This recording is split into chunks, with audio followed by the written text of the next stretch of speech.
The reason today there's so much chat about whether you're circumcised or not circumcised is, again, it's to do with understanding the context of Romans as we've seen over the last few days.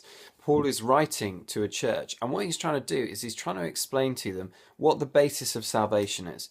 And in the context in which he's writing, there was big arguments going on about whether you need to be circumcised or not, whether you need to obey the law or not.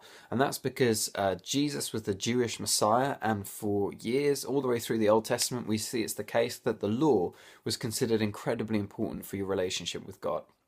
And what Paul is emphasizing here is that what matters for our salvation is not whether we are circumcised or not circumcised. What matters is whether we believe God and we have faith in what God has done through us through Jesus Christ.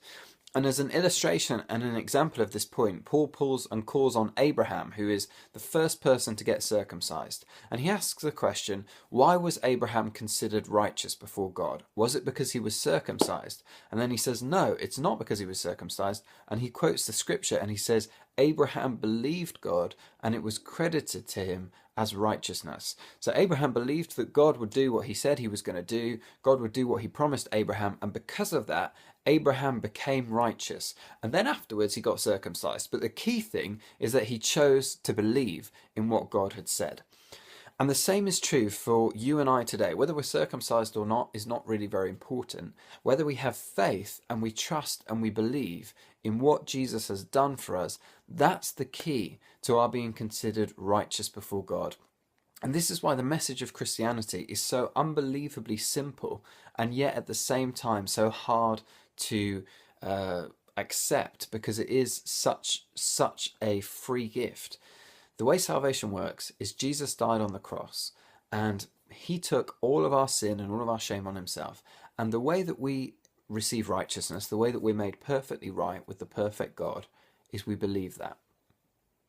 That is it. We believe that, we accept that, we trust that, we have confidence in that, and then salvation is ours.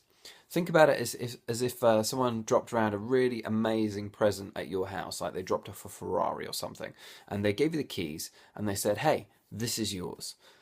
Probably what a lot of us would do in that situation is we would just wouldn't, that's just too good to be true, isn't it? So you got a Ferrari there, sitting there. Probably none of us would really just jump in the car and drive it because we just couldn't accept that it was actually ours. It's just so amazing. It's so over the top. It's so extravagant.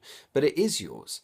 The key to enjoying it and the key to making the most of it and driving around in it is simply that belief and that trust and that acceptance that what that person said was given to you is truly given to you.